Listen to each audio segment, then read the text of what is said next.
Trabajó como corresponsal en Estados Unidos para los diarios El Universal, La Crónica y Reforma de México y El Mercurio de Chile.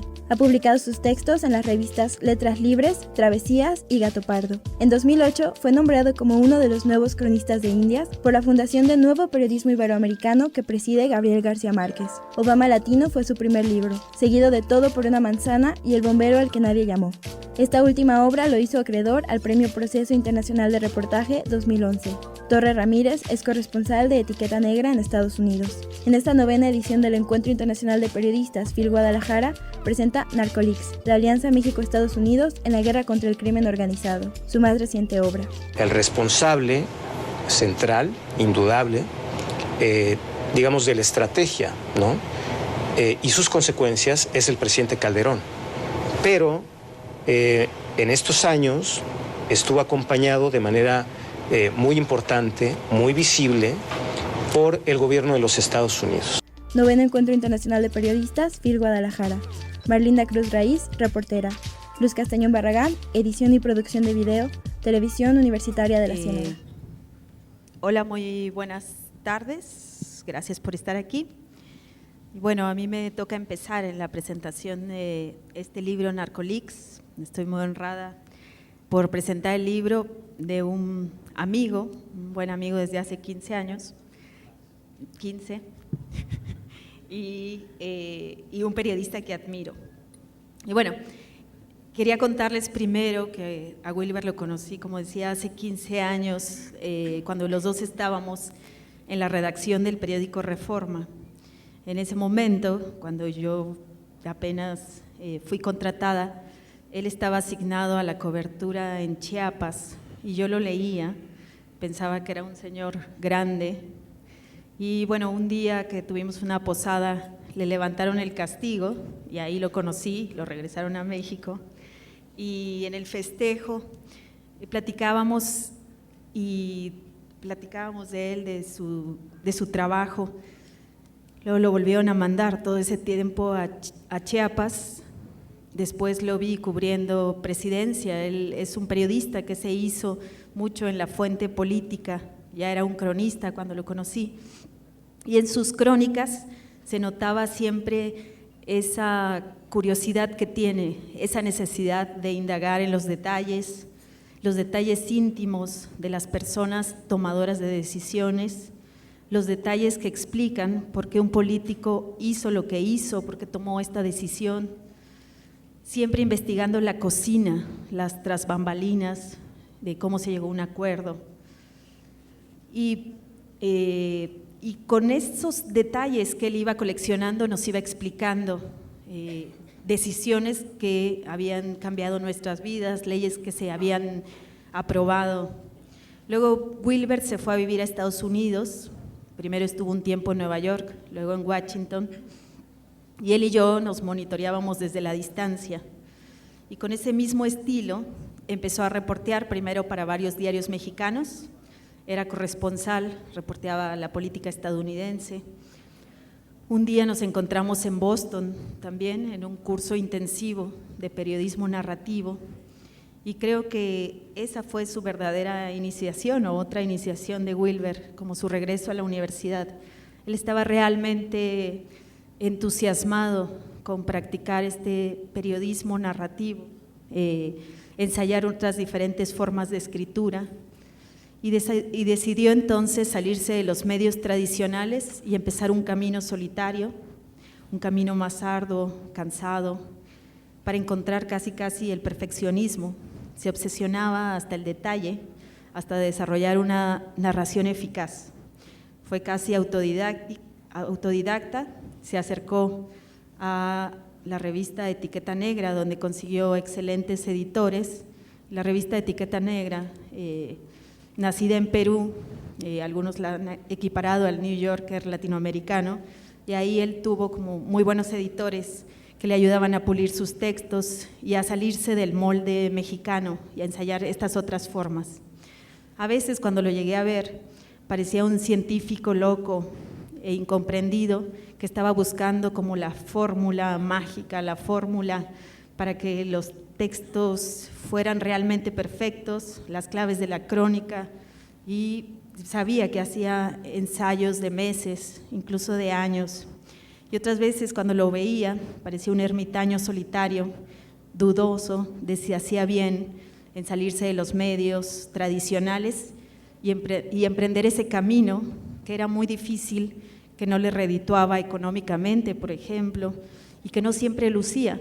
Pero después comenzó a lucir, empezamos a ver sus primeras crónicas en revistas como Gato Pardo, donde nos contaba historias como la del Rey de la Tortilla. Después vimos sus primeros libros, hizo el libro Todo por una manzana, donde reúne perfiles de diversos mexicanos que han triunfado en Estados Unidos. Luego lo leímos en Obama Latino y nos contó a través de un personaje entrañable, un descendiente de mexicanos, cómo se construyó el voto latino para Obama. Y ahora nos sorprende con Narcolix, que no es un libro más sobre la guerra del narco, no es un libro más, creo que todos o muchos de los que estamos aquí estamos saturados de tantos libros que se han publicado últimamente sobre el narco. Y bueno, todo esto se los cuento porque este libro es una fusión de lo mejor de Wilbert, del cronista político que conocí en Reforma, el Wilbert corresponsal en Estados Unidos, el Wilbert que estudió a los maestros de la narrativa y experimentó hasta el cansancio, hasta encontrar un estilo propio, y del Wilbert curioso que se obstina a conocer los detalles más íntimos de cómo se llegó a la guerra que le llamamos a la guerra o la narcoguerra, la guerra contra el narcotráfico que declaró el sexenio pasado Felipe Calderón. El título, Narcolix, puede resultar engañoso. Podemos creer que es un libro sobre los cables diplomáticos estadounidenses que dio a conocer Wikileaks, pero es mucho más que eso. Podemos decir que Wilbert usa como base esos cables, pero él va montando piezas con base en el reporteo, entrevistando a mucha gente, a fuentes que se pueden citar y otras que no se pueden citar, citando documentos, reconstruyendo detalles, escenas, momentos, y como un arqueólogo va hilvanando los hechos hasta pintarnos un cuadro que te explica cómo se tomaron las decisiones más importantes del sexenio pasado, esas decisiones que afectaron a millones de mexicanos, esas decisiones que hoy pues tienen una crisis humanitaria, una crisis social con tantos miles de muertos, por lo menos 70,000 muertos, 26,000 desaparecidos, miles de huérfanos, de viudas, de desplazados. Entonces, a través de este libro podemos darnos explicaciones de por qué ocurrió lo que ocurrió, y vemos cómo nos pinta a un Felipe Calderón terco, voluntarista, berrinchudo, obstinado y soberbio, y las decisiones que toma también por esa forma de ser. Wilbert describe una anécdota que lo pinta muy bien. Dice: cuando era niño, Felipe Calderón jugaba fútbol en la calle con sus amigos en un barrio clase mediero de Morelia. Le gustaba competir y lo hacía con intensidad. Detestaba perder, y cuando perdía se enojaba, y cuando se enojaba se entristecía o se esfumaba sin decir nada. Sus hermanos se preocupaban por él, sobre todo su hermana Cocoa, pero lo dejaban solo, no se molestaban. Sabían que cuando no quería estar con nadie, debían dejarlo en paz. Después, cuando todo pasaba, bajaba del árbol en el jardín de la casa. El refugio de Felipe era un pino. Y bueno, este libro, conforme lo vas leyendo, te va desengañando, te va haciendo preguntas y te va haciendo cuestionar algunos mitos que tenemos muy difundidos. Por ejemplo, uno de los principales es que Calderón se metió a la guerra contra el narcotráfico porque había perdido las elecciones contra Andrés Manuel López Obrador y tenía que legitimarse. Y según los documentos que Wilber nos presenta desde antes de las elecciones y según lo que él reporteó, se ve que Calderón ya traía esa idea desde antes de las elecciones. Calderón ya había hablado con el embajador de Estados Unidos, le ha planteado a George Bush desde que se conocieron, y no se sabe bien quién le vendió la idea a quién, si quién usó a quién, si fue George Bush a Calderón o al revés. Por ejemplo, cuando dice a solas con el presidente Bush, Calderón habló con vehemencia de su voluntad de atreverse a hacer lo que ninguno de sus antecesores había hecho. Dijo que estaba decidido a enfrentar la estructura de corrupción y complicidad heredada por los gobiernos priistas, que permanecía enraizada en municipios, ciudades y estados del país y se entreveraba con el crimen organizado. Entonces soltó la moneda de cambio que llevaba preparada. Tú necesitas una frontera segura y yo necesito tu ayuda para combatir el narcotráfico. Como un conocido le explicó a Wilber, desde un principio Calderón decidió que saldría victorioso sin saber si podría lograrlo. Así, poco a poco, vamos viendo cómo la guerra contra el narcotráfico se pactó en la Casa Blanca. La letra chiquita del contrato, lo que los mexicanos todo el sexenio no supimos sobre la iniciativa Mérida, cómo Calderón fue casi obligado a meterle un componente social, a hacer el programa Todos Somos Juárez. No fue idea de Calderón, se lo impusieron en el gobierno de Obama. También sabemos por los cables que Andrés Manuel tenía la idea también de sacar al ejército a las calles y nos deja ver claramente todos los berrinches, cómo operan las agencias mexicanas, las agencias estadounidenses, como también en las agencias estadounidenses trataron todo el tiempo de montar escenarios para hacer creer que los narcotraficantes mexicanos eran narcoterroristas. Tiene unos episodios muy interesantes que no les puedo leer porque no me quiero acabar el tiempo. Vemos los berrinches también de Calderón con Hillary Clinton y cómo cuando le señalaban que su guerra estaba fallando, que estaba muriendo mucha gente, que entre más descabezaba a los cárteles, entre más capos detenía o extraditaba, más se fracturaban los cárteles y había más violencia. Y él se enojaba cuando le pedían que le pusiera un límite al ejército por las grandes violaciones a los derechos humanos, y más se empeñaba en seguir adelante con su guerra. Y bueno, en este libro nos muestra de alguna manera en qué momento se jodió México y todas estas malas decisiones que llegaron a esta trama y a lo que es hoy este México herido. Y bueno, y todo este trabajo, la verdad, no se había hecho.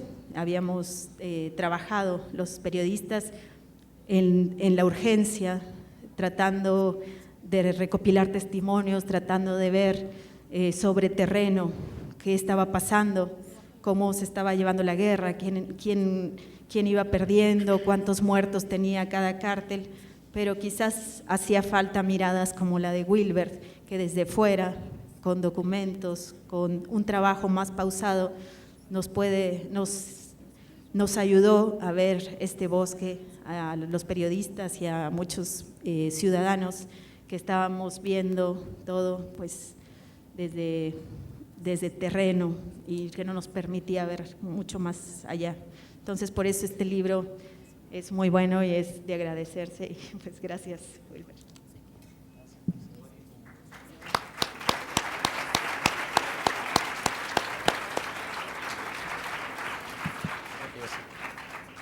Hola, hola.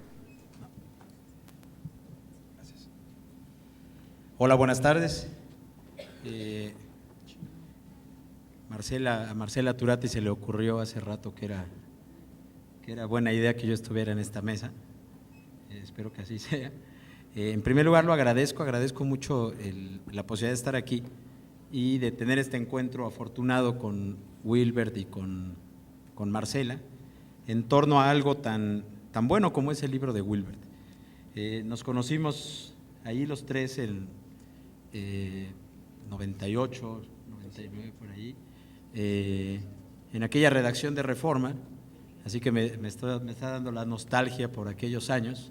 Por ahí veo a Nacho Rodríguez Reina, que también en aquella época nos cruzábamos ahí en los pasillos de Reforma.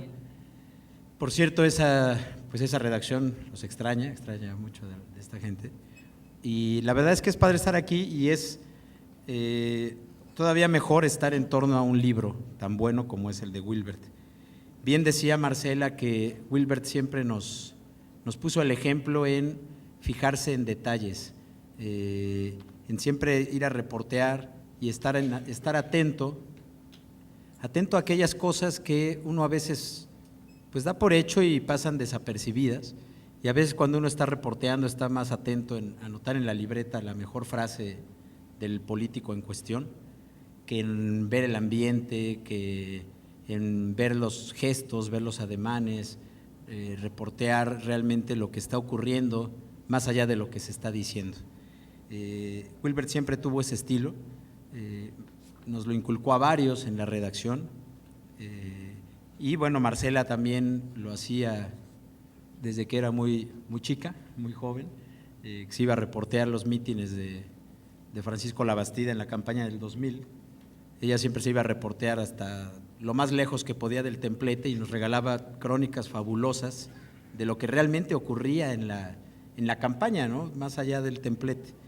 El libro de Wilbert es un poco eso, es un libro en el que Wilbert regresa a reportear cosas que ocurrieron y que aparentemente los medios retratamos y los medios informamos acerca de ellos. Wilbert hace un ejercicio que creo que es muy valioso, que es este ejercicio de mirar en retrospectiva las cosas, regresar sobre hechos muy comentados, muy conocidos, insisto, muy reporteados, regresar y buscar realmente qué ocurrió. Dice Yuri Herrera en el prólogo del libro, que también el prólogo es muy bueno. Yuri Herrera habla acerca de lo que ocurre en las habitaciones de políticos que están hablando bajo llave, tomando decisiones que a todos nos importan. Y Wilbert tiene esa capacidad de llevarnos a esos lugares. Nos lleva lo mismo al despacho oval en la Casa Blanca, que a la biblioteca de Los Pinos, que al despacho de Felipe Calderón, o incluso a las oficinas donde los panistas hacían estrategia y hablaban de este asunto del narco y de este asunto de la guerra contra el narco. El libro de Wilbert, ya lo decía Marcela, tiene el gran mérito de darnos una perspectiva de la guerra contra el narco que es diferente a la que está reflejada en muchos libros que se escribieron durante el sexenio y después del sexenio de Calderón acerca del narco. Debe haber unos 30 libros, yo creo por lo menos, de periodistas sobre el fenómeno, y este libro tiene algo especial. Este libro habla acerca de quienes decidieron la guerra, cómo la decidieron, nos revela cosas que son incluso para quienes cubrimos de cerca el sexenio de Calderón o quienes conocimos de cerca al equipo de Calderón, nos revela cosas que no sabíamos y nos deja ver, insisto, cómo los políticos son de carne y hueso. Esa es una cosa muy importante del libro de Wilbert. Nos presenta a esos personajes de la política, de los que siempre oímos declaraciones, de los que siempre oímos decisiones, de los que oímos muchas críticas. Wilbert nos los refleja muy bien, nos los plasma como seres de carne y hueso, ambivalentes, con muchas esquizofrenias, en el caso de Felipe, y Wilbert logra también introducirse muy bien en la personalidad de Felipe Calderón y en la personalidad del grupo que gobernó con Calderón. Wilbert refleja, por ejemplo, él habla en algún momento, ya casi al final del libro, él habla de cómo hay diferentes Felipes, ¿no? Y dice, habla de un discurso que da en Washington en una de las últimas visitas que hace el expresidente, y dice, entonces, como solía ocurrir de manera inevitable, terminó hablando de la guerra de su gobierno contra el narcotráfico. Fue un discurso revelador en el sentido de que concentró la compleja personalidad del presidente y sus formas de pensar y conducirse, como si varios Felipes diferentes habitaran en él. Calderón, el panista doctrinario, que había crecido en un pensamiento crítico de Estados Unidos y sus doctrinas individualistas. Felipe, el antiyanqui. A ese Felipe, Wilbert lo describe muy bien. El Calderón pragmático, que había pactado con su vecino, reconocería que México no ha estado solo en este esfuerzo de seguridad. Hemos encontrado en Estados Unidos un espíritu de cooperación renovado, eso decía Felipe. A ese Calderón pragmático también Wilbert lo retrata muy bien. Finalmente habla del presidente que solía tener un discurso para México y los mexicanos, diferente e independiente a los acuerdos secretos con Estados Unidos. Y Felipe el católico ferviente, aquel que proclamaría haber hecho todo lo que había hecho porque Dios lo había puesto en ese camino. Esos diferentes Felipes están en este libro y están muy bien retratados y están muy bien psicoanalizados, incluso diría. De manera que, digo, a mí no me resta más que invitar realmente a que se lea este libro, que se lea analíticamente, críticamente, y que se descubra en él algunas de las cosas de una etapa que, por desgracia, sigue muy presente en nuestras vidas, ¿no? Que es esta guerra contra el narcotráfico, este combate que se dio de manera muy absurda y que lamentablemente hoy sigue, ¿no? Como si fuera una especie de maldición que no se acabó con el calderonismo. La guerra sigue ahí, las víctimas siguen ahí, los muertos siguen ahí todos los días, y es muy interesante regresar a este libro y asomarse a ver las causas de esa guerra, o al menos cómo fue que dio inicio, y la conexión con ese factor que fue un factor determinante en esa guerra, que es el factor Estados Unidos, el factor frontera, que Wilbert aborda de manera muy acuciosa, muy detallista, y también con un muy buen nivel de análisis acerca de lo que ocurrió. De manera que, bueno, yo dejaría a Wilbert que nos cuente cómo hizo el libro.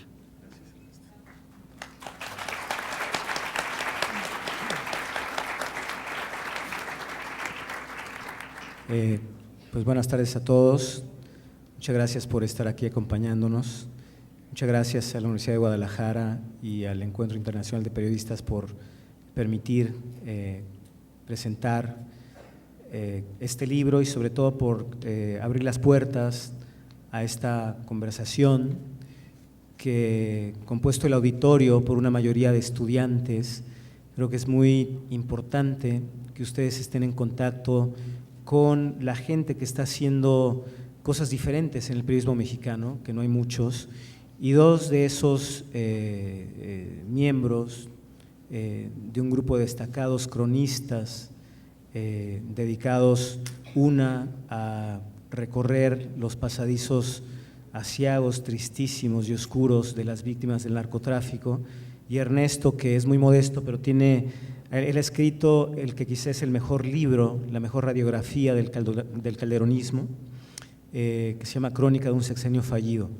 Entonces, están con ustedes dos periodistas que están haciendo lo mejor del periodismo mexicano en estos días.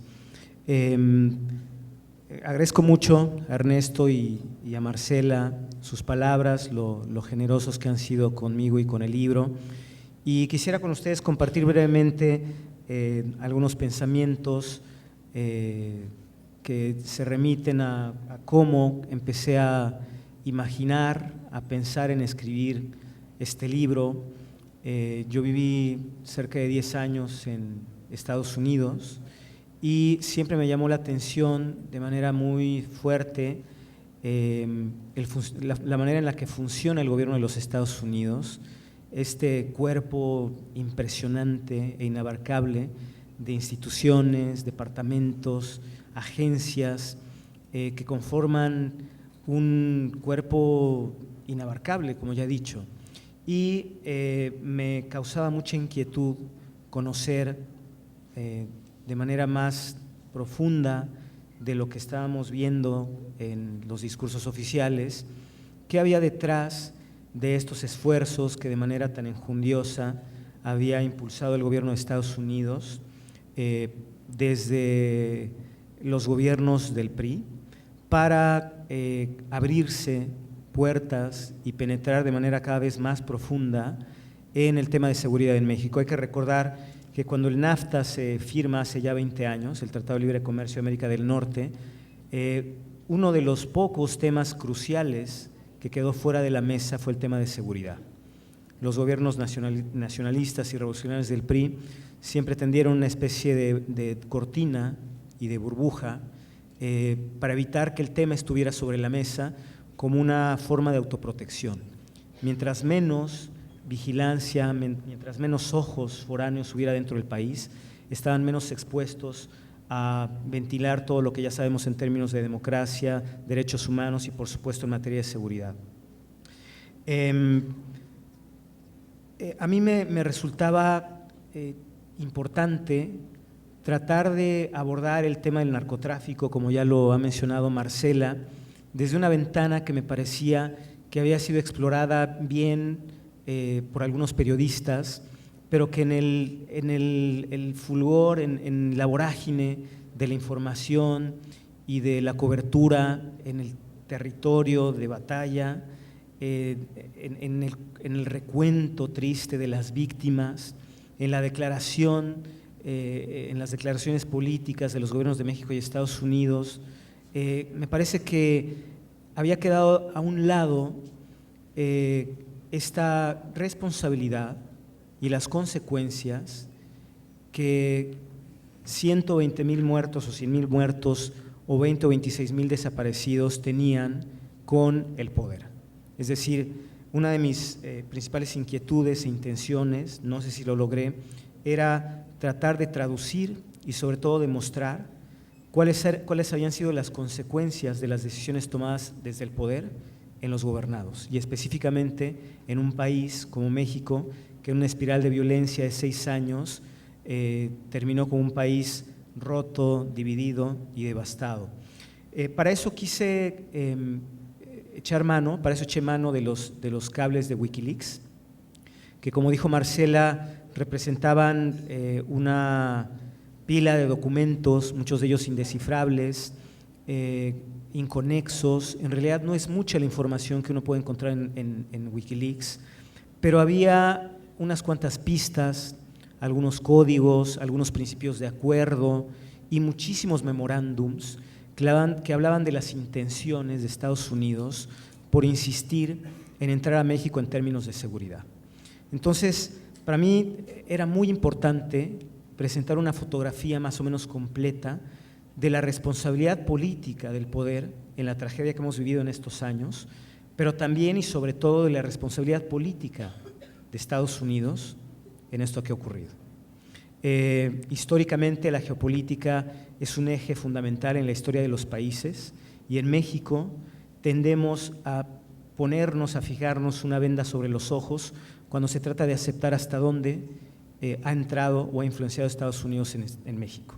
Y por eso quise escribir este libro, recurriendo a algunos pasajes, reconstruyendo otros y sobre todo presentando una serie de escenas, de diálogos y de discursos, algunos oficiales, otros producto de la reportería, para mostrar cuáles habían sido las consecuencias de las decisiones tomadas desde el poder, con la sombra enorme atrás de Estados Unidos.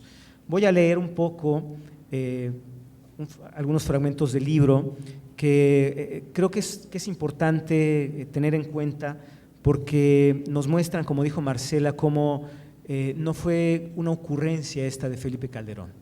Hay algunos periodistas que se han encargado de documentar, y creo que bien, que Calderón toma la decisión de enfrentar el narcotráfico en una urgencia de legitimación.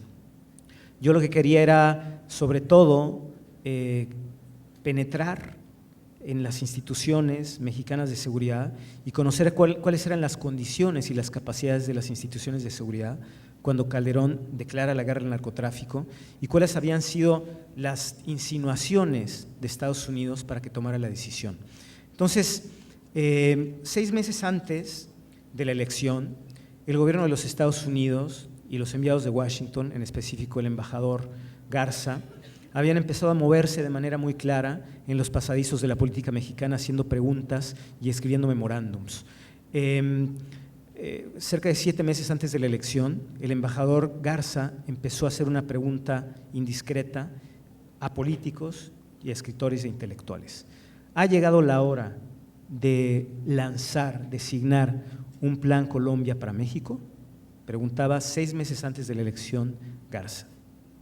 Y en esa misma época, más o menos, escribía una serie de memorándums que dejan testimonio de cómo Estados Unidos, sin duda, y su gobierno siempre voluntarista, tuvo mucho que ver en esta decisión. 15 días de la elección, antes de la elección, dice uno de los memorándums enviado por el gobierno de Washington, por la Embajada de Estados Unidos en México al gobierno de Washington, Garza envió otro mensaje al Departamento de Estado. México debe aceptar que enfrenta una crisis de narcotráfico y violencia y debe reaccionar en consecuencia.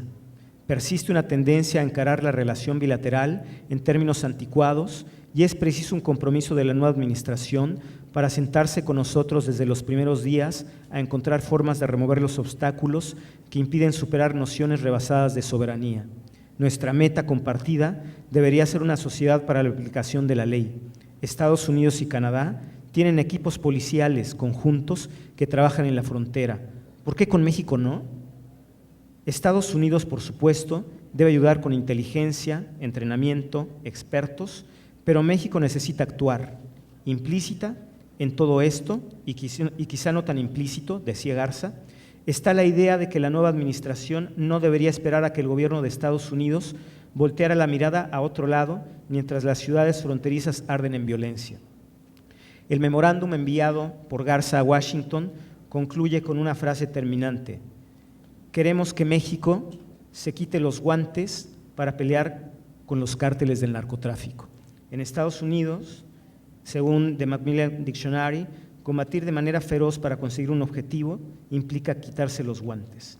Para el embajador Garza, había llegado la hora de que México se metiera en el callejón a pelear con los cárteles. Entonces, esto, ustedes que son estudiantes de comunicación, nos enseña cómo la información que está por ahí dispersa en unos archivos descubiertos por Assange, pero también en otros archivos públicos en manos del Departamento del Estado, pero también en los archivos que conforman las declaraciones de Calderón y que publicaron los diarios mexicanos, como ya citó Ernesto. Eso, es decir, cuando yo digo, en contrasentido de algunos escritores que dicen que Calderón tomó la decisión de manera precipitada, estado sentado ahí en la silla, bueno, pues hay una serie de publicaciones, ni siquiera de archivos secretos, basta irse a los archivos de los periódicos. El diario Reforma publicó ampliamente discursos de Calderón un mes antes de las elecciones, diciendo: esto va a costar muertos, esto va a costar mucho dinero, esto nos va a costar dividir y meter al país en una espiral de violencia, pero hay que hacerlo. Y es ahí donde entra en juego esta personalidad tan compleja de la que habla Ernesto en Calderón: el presidente nacionalista, el presidente antiyanqui, el presidente pragmático. Todo eso conformó un cóctel Molotov, una tormenta indeseada, pero perfecta, que llevó, más temprano que tarde, a formalizar lo que los norteamericanos habían querido. Aquí está Nacho Rodríguez Reina, que durante muchos años vivió en Estados Unidos, desde hace décadas, que era tener las botas, los aparatos, los fierros, como se dice en el argot policíaco de espionaje, en México. Entonces, Calderón llega un día de noviembre al despacho Oval, es otro fragmento que quiero leer, y se reúne con el presidente George Bush. 9 de noviembre de 2006, despacho Oval de la Casa Blanca. No era un buen día para George W. Bush, era tal vez la peor semana de sus 6 años de gobierno. Catapultado por una ola de votantes en desacuerdo con la guerra de Irak, el Partido Demócrata había conquistado la mayoría en la Cámara de Representantes tras 12 años de dominio republicano. En la víspera, mientras el presidente electo de México era recibido con honores en la base Andrews, el secretario de Defensa estadounidense, Donald Rumsfeld, presentaba su renuncia. En el ocaso de su gobierno, George W. Bush vestía un sobrio traje negro y corbata amarillo otoñal. La vestimenta de Calderón era una metáfora de los contornos que adquiriría su gobierno: traje negro, corbata carmesí. En la cabeza llevaba el discurso que había repasado días antes: un conjunto de palabras que había medido y pesado de manera metódica. A solas con Bush, Calderón habló con vehemencia de su voluntad de atreverse a hacer lo que ninguno de sus antecesores había hecho. Dijo que estaba decidido a enfrentar la estructura de corrupción y complicidades heredadas por los gobiernos priistas. El presidente electo había estado leyendo en las últimas semanas a Churchill y ese mediodía volvió a recitar la saga churchilliana de sangre, sudor y lágrimas. Dijo que estaba decidido a dar esa batalla, pero que no podría hacerlo solo. Era preciso, dijo Calderón, contar con todo el apoyo de Estados Unidos. I need you on board, le dijo a Bush. El presidente de Estados Unidos le dijo que contara con toda la fuerza de su poderoso país para enfrentar al crimen organizado. Y lo demás ya sabemos qué pasó. Estados Unidos, a través de la iniciativa Mérida, no dio un peso, porque esa fue una condición del gobierno nacionalista de Calderón, que no quería un solo dólar, pero a cambio hubo una transferencia, una entrega de equipo, de armas, de helicópteros, pero sobre todo una transferencia silenciosa e inadvertida, que es la transferencia de las doctrinas militaristas de Estados Unidos y la presencia y la influencia de Estados Unidos en el diseño y la confección de las diseñas públicas en materia de seguridad del gobierno mexicano. Voy a terminar dando un dato que me parece muy relevante y que sella de manera muy evidente la influencia voluntarista y precisa de Estados Unidos en las políticas públicas mexicanas. En solo 6 años, México se convirtió en el principal importador de armamento de Estados Unidos, 3.200 millones de dólares. El narcotráfico, y cierro con esto, es un muy buen negocio.